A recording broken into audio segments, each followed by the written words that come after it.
Este es el laboratorio virtual del curso de salud e infección de la Facultad de Medicina de la Universidad de Antioquia, y en este capítulo pues hablaremos de Ascaris lumbricoides y mencionaremos también algo de Ascarisum.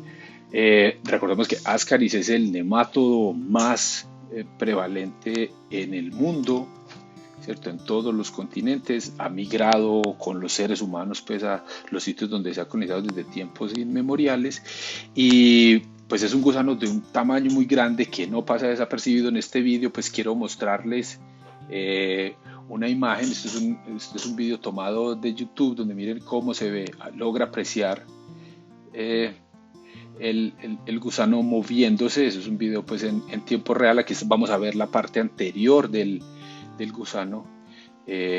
Recuerden que este gusano es un gusano pues que no tiene una estructura de adherencia especializada, sino que se apoya contra las paredes del intestino delgado pues para mantenerse y no ser arrastrado por el peristaltismo. Miren, esa parte anterior de Ascaris tiene 3 labios, aquí se los estoy mostrando. Listo, ahí estaría pues como digamos, la estructura bucal. Y si hacemos una magnificación mayor ¿cierto? De esos labios, pues se van a ver estas pequeñas indentaciones, ¿cierto? Que están alrededor de los labios. Esto es hecho con Ascarisum, pero Ascarisum y Ascaris lumbricoides realmente son muy cercanas. Incluso se sabe que pueden saltar entre cerdos y humanos en ambas direcciones, pero pues la que está más especializada para humanos sería el Ascaris lumbricoides. Miren aquí más fotografías de microscopía electrónica de barrido, pues mirando esos 3 labios y las indentaciones. Este sería pues la parte anterior, y alcanzamos pues a apreciar algo de la cutícula de este gusano. Si hacemos una magnificación a la cutícula, pues miren, llama la atención estas estriaciones, ¿cierto? Esta es la cutícula ya al microscopio electrónico con mucho más detalle de Ascaris, y aquí lo aumentamos mucho más y miren estas estructuras, ¿cierto?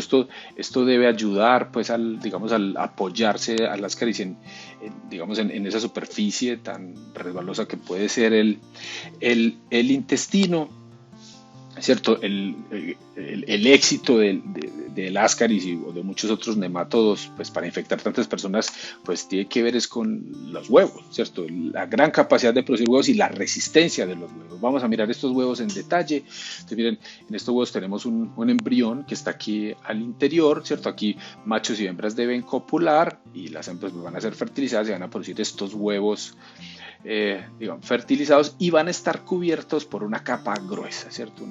Una envoltura gruesa, de la cual se han descrito en unos lados, van a leer 3 o 4 capas, pero pues realmente no, digamos, coinciden en la mayoría de lo que vamos a ver. Aquí vamos a hablar en detalle de esas capas. Esto es microscopía electrónica ya de transmisión de un corte del huevo.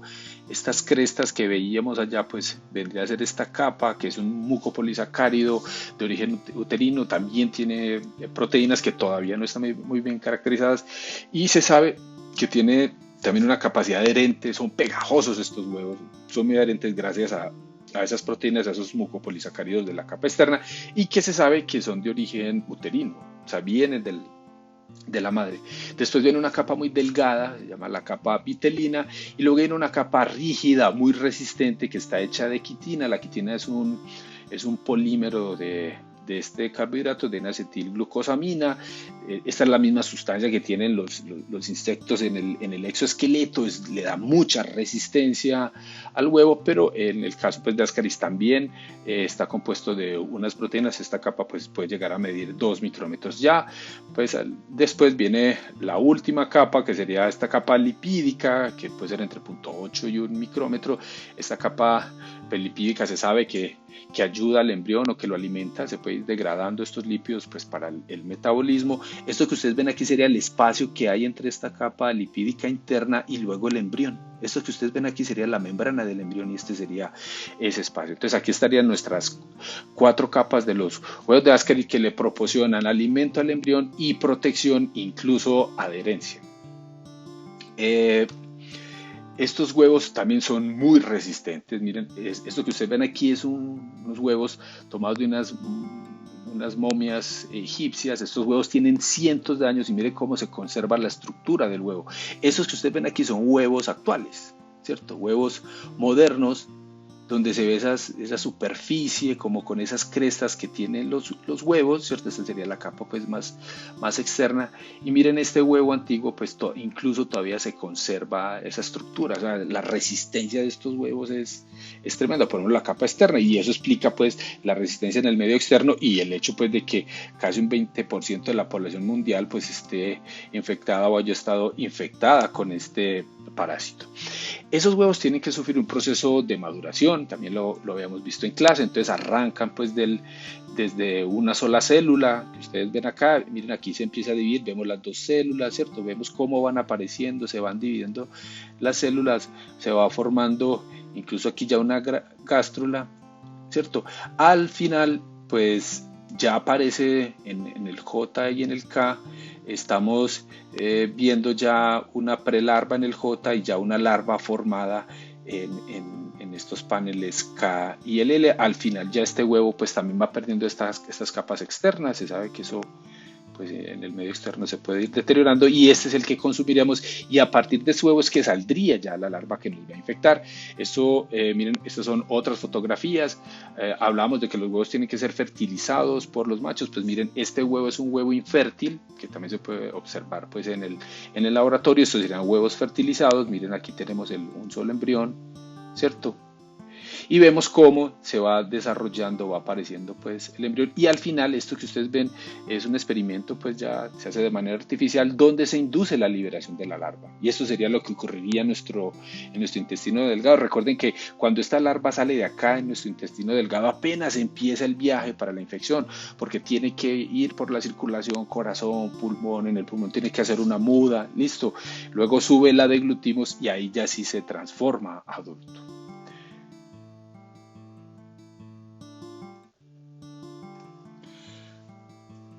Hola a todos, bienvenidos a este laboratorio virtual de Uncinarias del curso de Salud e Infección de la Facultad de Medicina de la Universidad de Antioquia. Pues para empezar, recordar que las dos especies más importantes que infectan al humano son el Ancylostoma duodenale y el Necator americanus. Ancylostoma pues se diferencia fácilmente del Necator, ya que pues en su estadio adulto podemos observar en su parte anterior, en la zona bucal, 4 dientes, ¿cierto? Suelen ser 2 parejas de dientes que se ven claramente. Aquí lo estamos viendo en microscopía de campo claro, microscopios similares pues a los que tenemos en los laboratorios de la facultad, y vemos también cómo se observan estos pares de dientes. Esto es microscopía electrónica de barrido, donde pues se puede observar de una manera más clara. Necator americanus, por su parte, son placas cortantes. Listo, no tiene dientes, va a tener 2 placas cortantes. Miren, aquí tenemos en microscopía electrónica pues ciertas diferentes maneras de observarlos. Necator americanus, recuerden que es la uncinaria más frecuente o más prevalente a nivel global. Si miramos estas fotografías, esto es un trabajo pues más detallado, publicado en la revista coreana de ciencias médicas. Vemos pues aquí, ¿cierto?, el Necator americanus, vemos las placas y podemos observar pues en más detalle la parte posterior, incluso cómo es el acabado, cómo se observa la cutícula de este nemátodo.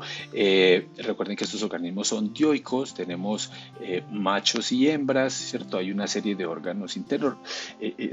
Recuerden que los nemátodos eran organismos que tenían sistema digestivo completo, donde había una boca y un sistema digestivo, y hay un ano pues donde se hace la deyección de los desechos del organismo. Otra estructura pues importante para recordar en los machos es la bursa o bolsa copulatriz. Aquí tenemos una fotografía en campo claro. Esta estructura le sirve al macho para fijar a la hembra al momento de la cópula. Pues también llama la atención, si ustedes miran estos nombres, es que del cuerpo de estos nemátodos pues gran parte es dedicado pues a órganos reproductores. machos y hembras pues van a copular y van a poner los huevos. ¿Se acuerdan? De estos huevos van a salir y son los que se utilizan pues para hacer el diagnóstico, normalmente ya sea por directo o por concentración. Estas son fotografías de heces humanas de individuos que están parasitados. Aquí podemos ver pues cómo se observan los huevos, y en esta fotografía del final pues podemos observar ya cómo se va formando la larva. Recuerden que este proceso va a ocurrir ya en el medio externo. Este es un geohelminto y va a ocurrir pues con la temperatura ambiental pues bajo condiciones moderadas tropicales. Quisiera pues terminar este pequeño laboratorio de Uncinares pues recordándoles que el estadio infectante de las uncinarias pues son las larvas filariformes. Esto que ustedes ven aquí es un artículo donde están estudiando la muda que hace la larva L3 cuando debe de infectar nuestro cuerpo antes de llegar al pulmón. ¿Se acuerdan que estas larvas L3 van a estar en el medio externo, van a entrar en contacto con nuestra piel y se van a adherir y van a penetrar la piel? Pues resulta que esas larvas vienen protegidas por un recubrimiento que las protege de las condiciones ambientales como la desecación. Esa cubierta externa, cuando la larva filariforme entra en contacto con la piel, automáticamente pues se activa un proceso de liberación o de muda que permite pues la salida ya de esa larva que nos va a infectar para poder hacer la migración al pulmón. Esto que ustedes están viendo aquí es una foto en el tiempo. Miren cómo se tienen movilizadas las larvas en unos platos especiales y miren cómo se observa cómo se va liberando esa larva del interior y va dejando por fuera ese recubrimiento. Listo, ese proceso ocurriría en los humanos para poder que se dé la infección. Listo, miren cómo se libera y deja, digamos, esa parte externa y se libera ya esta larva L3 que pues, tiene la capacidad de migrar al pulmón pues para continuar su proceso de desarrollo hacia un adulto. Aquí pues estaríamos observando en microscopía electrónica más detalle de la larva. Este proceso de liberación de la envoltura se sabe que es fundamental para la invasión del parásito pues, y el establecimiento efectivo de una infección en los humanos. Este es el laboratorio virtual de parasitología del curso de salud e infección de la Facultad de Medicina de la Universidad de Antioquia, y en este capítulo vamos a hablar de Strongyloides stercoralis. Recuerden que este es uno de los nematodos parásitos intestinales más difíciles de diagnosticar. Las personas que están infectadas van a emitir larvas, ¿cierto? Cuando tienen una estrongiloidiasis simple, no complicada, esas larvas se van a emitir pocas y nos van a emitir pues de manera constante, son difíciles de detectar, y esta fotografía que ustedes ven acá pues nos está mostrando típica larva pues que emitiría una persona infectada. Tiene que haber el personal pues que la diagnostica, debe ser gente entrenada. Esas características que observamos en el laboratorio para decir que efectivamente es un estrongiloides, pues se observan estructuras como el esófago, ustedes ven acá, o un primordio genital prominente, que sería esta estructura que ustedes ven acá. Esta sería una larva rhabditiforme, ¿cierto? En la clase habíamos hablado que estas larvas tienen una característica importante, es que cuando caen al ambiente se tienen que alimentar para luego madurar, y pues tienen una boca abierta que les permite alimentarse de bacterias o de materia orgánica. ¿Listo? Entonces estas larvas rhabditiformes serían las que estarían emitiendo esas personas y pues que requieren un cuidado especial para detectarlas en el laboratorio. Esas larvas rhabditiformes después pues, de un tiempo tienen que hacer la transición a la forma infectante. Esa forma infectante se llama larva filariforme, y aquí pues queremos mostrarle como algunas diferencias, ¿cierto? Recuerden, esa boca abierta pues se cierra ya en la larva filariforme, ya no se puede alimentar más, y una estructura que nos llama mucho la atención para saber que es filariforme es esta terminación de la parte posterior como en una muesca. Esto es una característica muy importante que observamos en el laboratorio. Es complicado pues discriminarles. Recuerden que las uncinarias pues también tienen larvas rhabditiformes filariformes, pero pues hay una serie de estructuras que nos permiten diferenciarlas. Aquí vamos a ver estas mismas larvas, pero en microscopía electrónica. Esto es en microscopía eh, eh, de contraste de fases, y vamos a ver cómo ese extremo posterior, eh, pues miren aquí la mezcla, pero miren acá la magnificamos y pues se puede observar con muchísimo más detalle la finalización. Entonces, antes teníamos microscopía, digamos clásica, microscopios de campo claro, pero si utilizamos microscopios, pues tecnologías de interferencia, contraste de fases o similares, pues podemos ver en fresco características muchísimo más detalladas que permiten la clasificación pues de manera más precisa de estos organismos. Listo. Entonces, como diagnosticarlos es tan complicado, ¿cierto? La posibilidad de detectar esas larvas microscópicamente, incluso haciendo concentraciones tan difícil, pues la técnica de elección para el diagnóstico no es solamente hacer la observación al microscopio o hacer la concentración. Recuerden que aquí tenemos la prueba de aislamiento. Y en esa prueba de aislamiento lo que se hace es que se toman un agar como el que se utiliza en bacteriología, allí se coloca, se deposita materia fecal y se deja, se incuba. ¿Eso qué va a ocurrir ahí? Esta incubación con materia fecal y en este medio rico, pues van a crecer las bacterias, va a estar a una temperatura pues ambiental, ¿cierto? Alrededor de los 25 grados, pues va a permitir que esas larvas radiformes que salen de ahí se van a transformar en adultos de vida libre, que son estos que ustedes ven acá, que estarían la hembra, este sería el macho. Pues machos y hembras van a copular, van a producir más huevos, que se ven ahí, van a salir más larvas radiformes, o sea, van a amplificar la población de gusanos. De estos nemátodos. Entonces así es muchísimo más fácil diagnosticarlo. Es una prueba relativamente sencilla, pues no se requiere mucha tecnología, pero nos posibilita hacer un diagnóstico muchísimo más, tener una prueba de diagnóstico más sensible. Y es la prueba pues, que nosotros recomendamos. Recuerden sobre todo pues, personas con enfermedades de estas diarreicas crónicas o aquellas personas que han estado sometidas a trasplantes.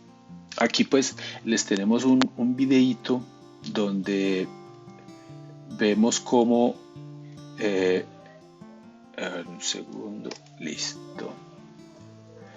Vamos a quitar esto y vamos a quitar el vídeo. Miren, estas son larvas de uno de estos pruebas de aislamiento en agar moviéndose en tiempo real. O sea, esa es la velocidad a la cual ellas se desplazan y es lo que se estaría inspeccionando durante varias semanas en esos cultivos, la aparición de estos organismos y pues ya se toman y se hacen pues, se utilizan técnicas microscópicas pues que den mayor claridad para confirmar que efectivamente es el Strongyloides. Hablamos mucho pues en las clases de lo delicado que era esta parasitosis para las personas que van a ser trasplantadas, y aquí quería pues como contarles de un caso. Estas imágenes que les estoy mostrando es de un caso de un trasplantado el cual sufrió una hiperinfección por el Strongyloides. Recuerden que los trasplantados van a recibir tratamiento con corticosteroides de manera prolongada, y esos corticosteroides van a inducir la transición de larvas radiformes a filariformes dentro del organismo, y ahí es donde se va a activar la hiperinfección, que si no es diagnosticada y tratada a tiempo pues puede terminar en una diseminación y eventualmente en la muerte. Entonces en una hiperinfección, una diseminación, ¿qué vamos a ver? Ya no vamos a ver solamente las larvas radiformes, sino que van a aparecer los otros estadios parasitarios. Entonces podemos ver los huevos, como están viendo ustedes en estas fotografías. Vamos a ver larvas radiformes, vamos a ver larvas filariformes, incluso se pueden observar los adultos. Entonces, cuando en una muestra de un paciente se observan estos diferentes estadios parasitarios de Strongyloides, esto es un signo de alarma y el paciente pues se debe tratar rápidamente pues para evitar una diseminación o para controlar una diseminación si es que ya existe, y así pues prevenir la muerte del individuo.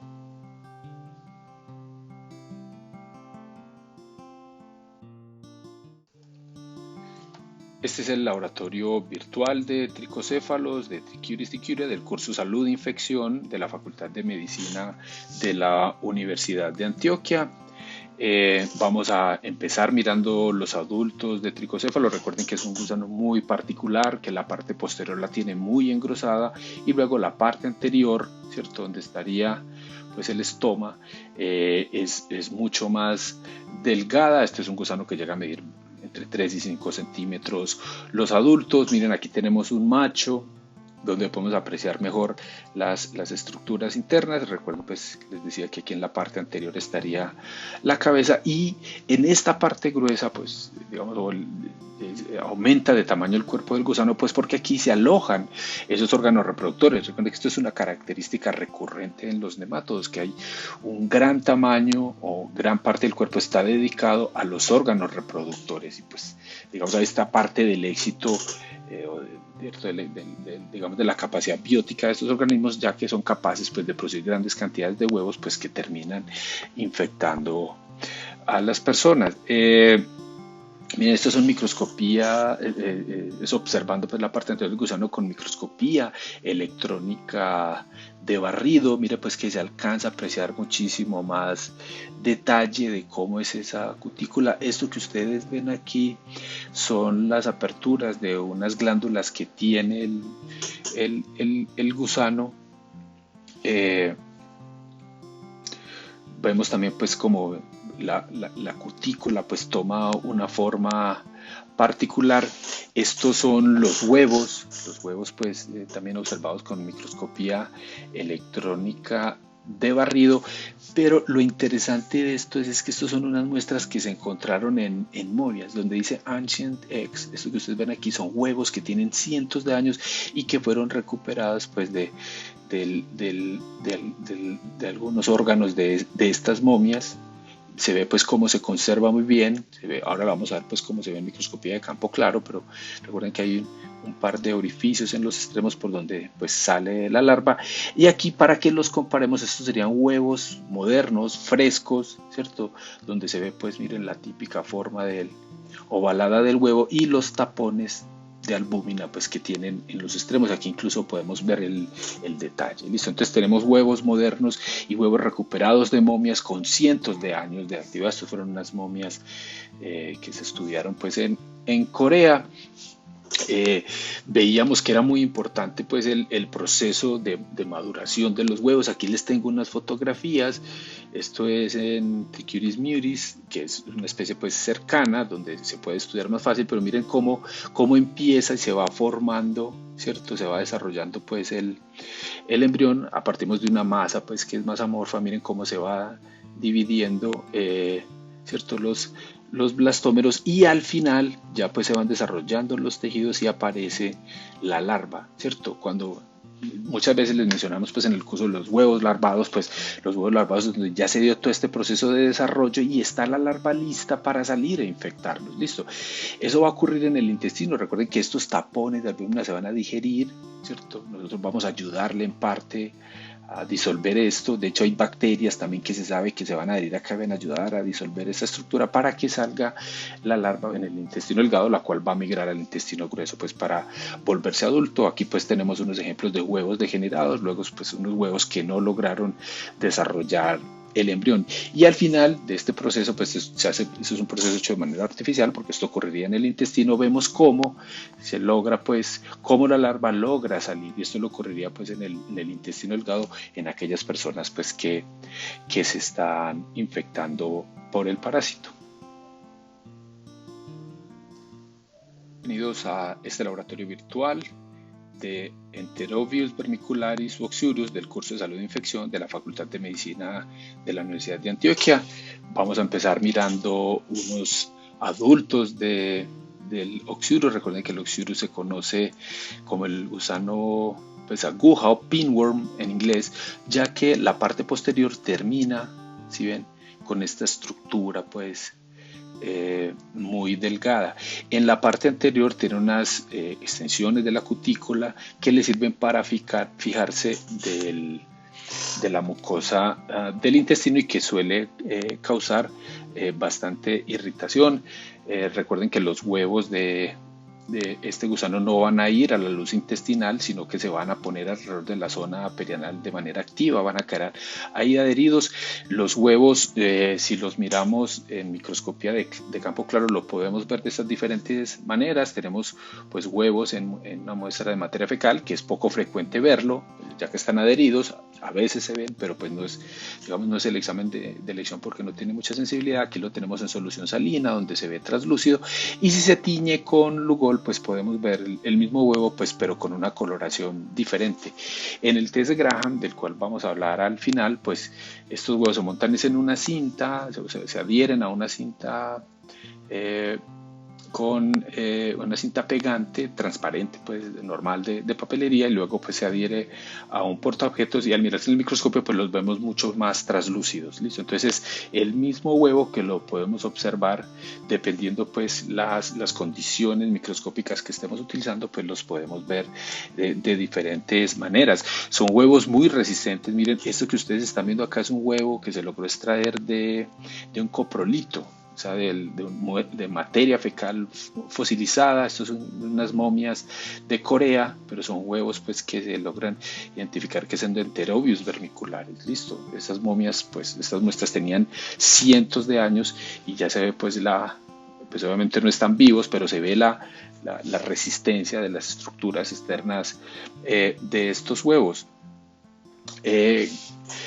¿Cómo se hace el test de Graham o el test de la cinta pegante? Pues queremos mencionárselos acá. Para eso se utiliza un bajalenguas de madera, ¿cierto? Desechable, al cual se le adhiere una cinta, ¿cierto? Se le adhiere una cinta de tal manera pues que quede pegado en un extremo y se voltea para que quede la cara pues pegajosa nuevamente hacia afuera, pero fijada pues de uno de los extremos del bajalenguas, y con este bajalenguas se hace un contacto suave alrededor de la zona perianal. No se hace, ¿cierto? No se tiene que introducir nada, simplemente se separan un poco los glúteos y se toma de ese material que va a haber ahí alrededor. Recuerden que la hembra va a salir, sobre todo en las noches, a poner los huevos. Esos huevos van a quedar adheridos a la cinta y luego esa cinta la vamos a montar en el microscopio y ahí podríamos observar los huevos, y este sería el resultado de un test de Graham positivo, donde se observan los huevos que tienen una morfología pues característica. Esta es una prueba que tiene una sensibilidad muy alta, es un poco incómoda de tomar, pero es la prueba recomendada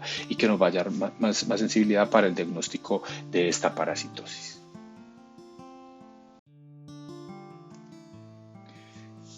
Este es el laboratorio virtual del curso de salud de infección. En este capítulo vamos a hablar de Toxocara canis. Voy a recordarles rápidamente el ciclo. Recuerden que esto es un parásito cercano desde el punto de vista filogenético al Ascaris, hacen parte pues de la misma familia. El hospedero definitivo natural pues son los caninos. Los adultos están en el intestino, machos y hembras van a copular y van a dar salida pues a los huevos que tienen que madurar en el ambiente para luego infectar nuevamente a los caninos por vía oral. En el caso de los perros es particular, o el de Toxocara canis es particular, que las hembras en gestación pueden infectar por un mecanismo vertical a las crías, de tal manera que cuando nacen los cachorros ya nacen infectados. Entonces, ¿dónde entran aquí los humanos? Pues resulta que los humanos, al compartir ambientes con los perros, pues ¿cierto? La mascota más frecuente pues en parques o incluso pues en tu casa pues podemos exponernos a estos huevos ya embrionados, consumirlos accidentalmente por vía oral, y luego estas larvas van a migrar a diferentes órganos produciendo pues un conjunto de síndromes que se conoce como larva migrans. Dentro de los, digamos, los más comunes está pues lo que vemos que se reporta más frecuentemente en niños es una afectación del ojo, donde se aloja la larva y produce una inflamación y pues un daño que afecta la visión. Ese desarrollo del huevo pues digamos es muy importante pues para digamos, la transmisión de la enfermedad. Aquí les estoy mostrando un artículo donde se muestra cómo se va dando ese desarrollo, ¿cierto? Ese proceso que hemos hablado tantas veces de cómo se va alarvando. Entonces miren cómo empieza pues el